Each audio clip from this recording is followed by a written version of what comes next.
ஊழல் ஊழல் ஊழல். அது ஐயா சகாயம் சொல்லுவாங்க, லஞ்சம் தவிர நெஞ்சம் நிமிர், லஞ்சம் தவிர நெஞ்சம் நிமிர் அப்படின்னு சொன்னதுனாலேயே அவர் எங்க தெரியுமா வச்சிருந்தா காத்திருப்போர் பட்டியல். ஏய், அவரை எல்லாம் நீங்க எப்படி பயன்படுத்திருக்கலாம், எப்படி பயன்படுத்தி இருந்திருக்கலாம்? நீங்க எல்லாம் யோக்கியனா இருந்திருந்தா, இந்த திராவிட கட்சிகள் எல்லாம் யோக்கியர்களாக இருந்தா ஐயா சகாயம் அவர்களை பணி நீட்டிப்பு கொடுத்து சாகிற வரைக்கும் அவரை நீ அந்த மாதிரி பயன்படுத்தி இருக்கா. நல்ல துறைகள்ல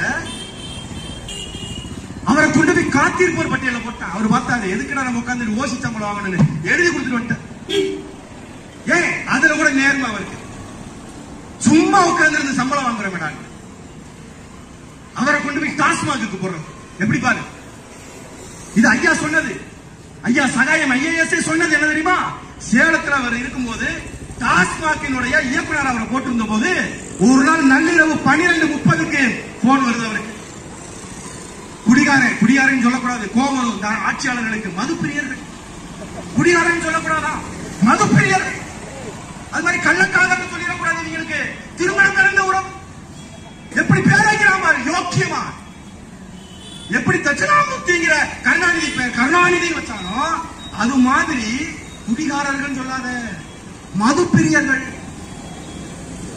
கள்ளக்காதல் சொல்லாத, திருமணம் கடந்த உறவு சொல்லு. யார்? திராவிட நமக்கு சொல்லித்தரான். நீ இப்ப முறை பாரு, சாலைகளை போட்டுருவாங்க பாரு, மது அருந்தி வாகனம் போட்டாங்க. என்ன மது குடிச்சிட்டு போட மாட்டீங்களானா? ஒரு மரியாதை. ஏன்னா அவங்க கொடுக்கிற காசுல தானே இவங்க கஜானா நிறையுது, அதுல தானே ஆட்சியை நடத்துறாங்க. அப்புறம் அவங்களுக்கு ஒரு மரியாதை வேணும்ல, அவங்களுக்கு ஒரு மரியாதை கொடுக்கணும்ல.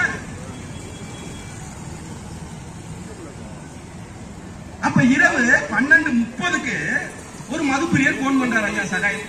போன் பண்ணி, ஐயா இந்த டாஸ்மாக்ல ரொம்ப முறைகேடு நடக்குதுங்க. ஐயா 12:30 மணிக்கு ஒரு ஐஏஎஸ் படிச்சவர் அவர் பாருங்க 12:30 மணிக்கு. அப்படியா, உங்க குறை என்ன? ஐயா பீர் எல்லாம் சில்லுன்னு கிடைக்க மாட்டேங்குது, அதுக்கு ஏதாவது ஒரு ஏற்பாடு பண்ணுங்க. இது மாதிரி என்னைக்காவது என் சாலை சரியில்லை, என் வீட்டிற்கு குடிநீர் என் தெருவுக்கு வருவதில்லை, சாக்கடை கழிவுநீர் சாலைகளே போகுது, சாக்கடை கழிவுநீர் குடிக்கின்ற குடிநீர் கலக்குது. என்னைக்காவது பேசிருக்கானா? என்னைக்காவது பேசிருக்கா?